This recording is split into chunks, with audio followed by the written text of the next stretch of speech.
បងប្អូនបាយដ៏គួរឲ្យខ្ពើមនេះយើងលែងហូបទៀតហើយប្រមូលអីវ៉ាន់ហើយតាមខ្ញុំមកយើងទៅរកកន្លែងផ្សេងហូបតោះខ្ជិលចង់ហូបនៅទីនេះយូរហើ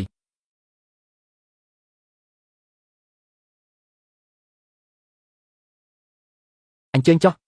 មិនជូនដំណើរទេមេលីនចង់មកហូបបាយនៅទីនេះត្រូវតែមកយកលេខរងចាំមុនហើ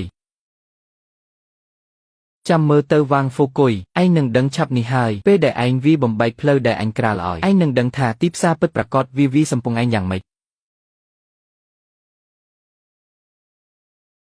មេលីនខឹងក៏ខឹងចុះតែបងប្អូនយើងអត់ងុយ3ខែមកហើយឥឡូវនេះគឺឃ្លានឡើងចង់វើមុខហើយចឹងរកហាងតាមផ្លូវហូបសិនទៅល្អទេគឺជាកំហុសខ្ញុំទេថ្ងៃនេះគួរតែឲ្យអ្នកទាំងអស់គ្នាហូបឆ្ងាញ់មេលីន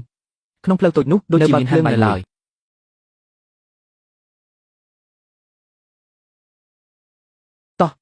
ទៅមើលបន្តិចទ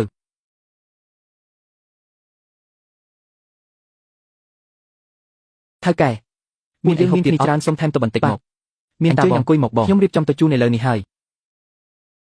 យថៅកែធ្វើម្ហូបពិសេសឲ្យចាំបន្តិចតែអាចឆ្អែតពូបានទៅល្មមហើយរឿងលុយមិនមែនជាបញ្ហាទេតែកុំដូចម្ហូបស្អុយរលួយអំបាញ់មិញទៅបានហើយពេលនេះទោះជាស្ងោរស្បៃក្តៅក៏ពួកយើងអាចលេបចូលដែរបាត់បងចាំបាននៅលើហើយម្ហូបមកដល់ហើយមុខទី1សាច់គោឆាអូហូសាច់នេះឆ្ងាញ់ទាំងហុយទាំងទន់ឆ្ងាញ់គ្មានធំក្លិនសាច់ខ្លាញ់ខ្លាយតតែសោះឈ្មោះចង់ហូរទឹកមាត់ហើយឆ្ងាញ់ល្អជាងអាហារកំហុចនោះ100ដងរសជាតិហឹរនេះខ្ញុំអាចហូបបាយអស់3ចានស៊ុបត្រីនេះគឺជាត្រីរស់ដែលទើបស្រង់ពីអាងពោះវៀនជ្រូកឆាគឺធ្វើបានស្អាតល្អណាស់គ្មានធំក្លិនស្អុយសោះឆ្អឹងជំនីខ្ទឹមគឺថ្មីតែម្ដងហាស្នាដៃនេះរៀបជាមួយអាមេចុងភៅរបស់វាងហ្វូគុយអស្ចារ្យជាងច្រើនកម្រិតណាស់នេះទើបហៅថាការធ្វើម្ហូបដោយយកចិត្តទុកដាក់ទាំងអស់គ្នានេះជាស៊ុបមាន់ខ្មៅដែលខ្ញុំរំញ៉ាំខ្លួនឯងរំញ៉ាំអស់5ម៉ោងហើយខ្ញុំឃើញអ្នកទាំងអស់គ្នាហាក់ដូចជាប្រហែលជាធ្វើការថែមម៉ោងយប់នេះទៅជួយបើកម្លាំងថ្ងៃនេះដោយសារតែបងគ្រប់ត្រូលស៊ុបមួយឆ្នាំងនេះខ្ញុំគិតហ្វ្រេជូនមេលីនលោកសាក់ភ្លុកមើលទៅគ្រាន់តែធំក្លិនក៏ឈ្ងុយដែរពិតជាឆ្ងាញ់មែនហើយកែសុងមែនទេអង្គុយនិយាយគ្នាចូលបន្តិចមកបងប្រុសតាមម្ហូបមិនត្រូវមកមែនទេនឹងកែសម្រួល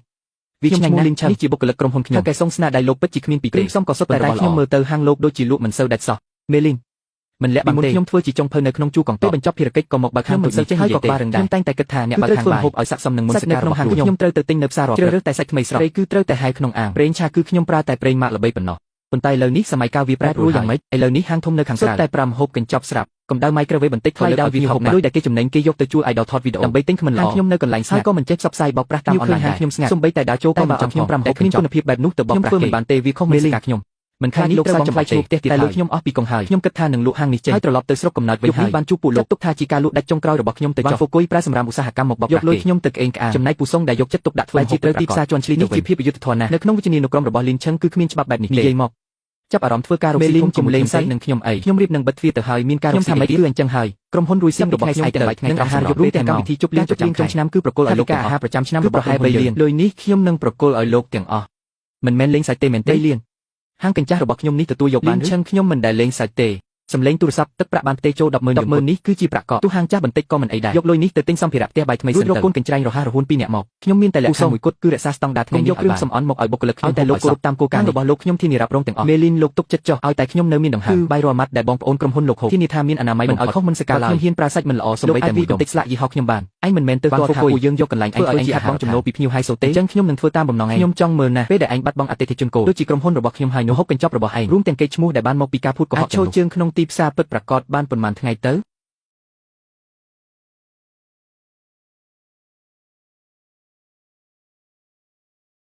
មេលីនមិនក៏អញ្ជើញមកផ្ទាល់អញ្ចឹងឆាប់អញ្ជើញមើលអីហ្នឹងយកចិត្តទុកដាក់ម្លេះអូយប់មិញខ្ញុំគិតពេញមួយយប់បងប្អូននៅក្នុងក្រុមហ៊ុនលោកសុទ្ធតែជាអ្នកជំនាញ IT អង្គុយមុខកុំព្យូទ័ររាល់យប់ការចំណាយកម្លាំងគឺមិនដូចអ្នកធ្វើការប្រើកម្លាំងដូចពួកខ្ញុំទេខ្ញុំឲ្យកូនស្រីខ្ញុំរៀននៅសាកលវិទ្យាល័យជួយស្រាវជ្រាវខ្ញុំរៀបចំមុខម្ហូបបើកម្លាំងសម្រាប់អ្នក IT រួចហើយថ្ងៃច័ន្ទបាយថ្ងៃត្រង់គឺត្រីចំហុយមានប្រូតេអ៊ីនងាយរំលាយសេលេរីឆាបង្គា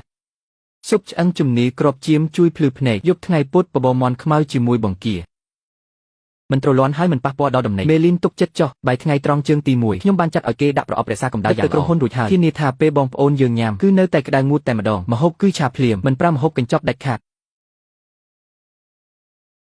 មេលីនហាងថ្មីដែលមេរ៉ូបាននេះពិតជាកប់សេរីមែនថ្ងៃនេះមានម្ហូបទីឆាខ្ញីសាច់ទីគ្មានធំក្លិនឆ្អាបសំបីបន្តិចឆ្ងាញ់ណាស់ហើយបន្លែអមក៏គេហាន់យ៉ាងយកចិត្តទុកដាក់មានបន្លែសំណសេះសទេមែនហើយមេលីនបង្អែមក្របជូបថ្ងៃនេះមិនផ្អែមខ្លាំងពេកទេគឺរងាស់ចេញជាតិធម្មជាតិពិតឆ្ងាញ់ខ្លាំងណាស់អ្នកទាំងអស់គ្នាហូបបានល្អថ្ងៃនេះសរសេរកូដក៏មិនសូវមានអឺរ៉ូដែរពីមុនញ៉ាំបាយនៅហាងនោះម៉ោង3រសៀលឃ្លានបាត់ហើយឥឡូវនេះដល់ម៉ោងចេញធ្វើការក៏មិនទាន់ឃ្លានដែរពូសុងថែមទាំងធ្វើទឹកសណ្តែកខៀវឲ្យពួកយើងហ្វ្រៃទៀតទាំងបំបត្តិកម្ដៅនិងបំបត្តិការស្រេកទឹក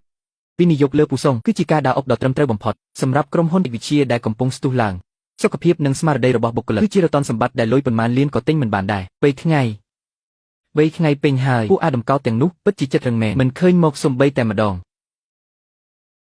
ថៅកែមេឆាឡាវចាងសុំលាឈប់ហើយស្អីគេវាហ៊ានឬឡាវចាងអញប្រាក់ខែនេះអញថែមឲ្យ500ទៀតថៅកែវ៉ាមិនមែនរឿងលុយទេលោកវាថោកទាបពេកពីមុនពេលមេលីនមកញ៉ាំគ្រឿងផ្សំដែលពួកយើងប្រើសុទ្ធតែរបស់ថ្មីឥឡូវនេះមេលីនទៅបាត់លោកដើម្បីបើការខាត់បងឲ្យខ្ញុំប្រើតែរបស់ហូបកញ្ចប់កំពេចកំប៉ុកមួយកញ្ចប់មួយខ្ញុំធ្វើចង់ធ្វើកន្លះជីវិតហើយមិនអាចឲ្យខូចចាងតាមរឿងនេះទេអញកុំបានចិត្តពេកទៅជាថៅកែឥឡូវនេះកម្លាំងពលកម្មថ្លៃណាស់5ម្ហូបកញ្ចប់បានអីចំណេញអញស្មានថាអញធ្វើម្ហូបឆ្ងាញ់ណាស់គេម្ហូបហាងអញគឺគេមកមើលការដេកោហាងគេឈ្មោះហាងល្បីតាហាងល្បីអាទង្វើថោកទាបឆ្កែស៊ីមិនយូរឆាប់គង់តែលីលោកយកកំហុសកញ្ចប់មកលក់មួយចាន2 300ជាមនុស្សល្ងងមែនទេខ្មៅងឹតនេះខ្ញុំលែងបំរើទៀតហើយប្រញាប់ទៅឲ្យឆ្ងាយទៅ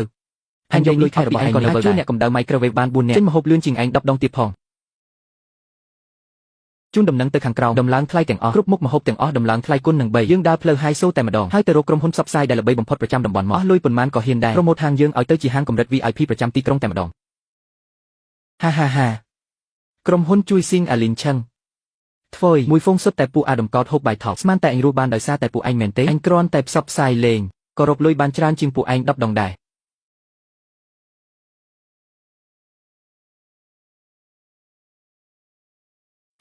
ហាមេលីងអាចចង្រៃនោះវាបានចិត្តពេកហើយច្បាស់ណាស់ថាវាជាអ្នកបោកប្រាស់សោះឥឡូវបែរជាលៀបពណ៌ថាពួកយើងជាភ្ញៀវថ្នាក់ទាបទៅវិញប៉ុន្មានឆ្នាំនេះពួកយើងចិញ្ចឹមអាក្រពើវង្វេងបឹងសោះខឹងធ្វើអីឡាវលីលោកដឹងទេនៅក្នុងច្បាប់រកស៊ីឆ្នាំបំពល់ដែលសាហាវបំផុតគឺមិនដឹងទេ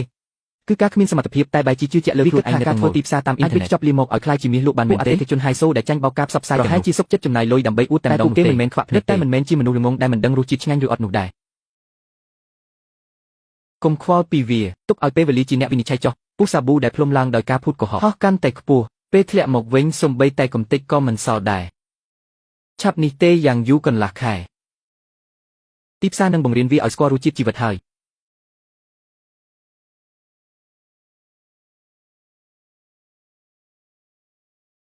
ថៅកែគិតលុយសួស្ដីលោកប្រុសសរុបទាំងអស់1280យន្តប៉ុន្មាន1200ជាងម្ហូបអន់ប៉ុន្មានចានដែលមិនស្មើនឹងទុកតាមចិញ្ចាំផ្លូវយកសំ1200ជាងឆ្អឹងជំនីនេះសាច់នៅត្រជាក់កក់នៅឡើយទេពួកឯងយក microwave ធ្វើជាម្ចុងភើមែនទេលោកប្រុសហាងយើងនេះគឺជាហាង VIP ប្រាសុទ្ធតែគ្រឿងផ្សំនាំចូលកម្រិតកម្ពុជាណា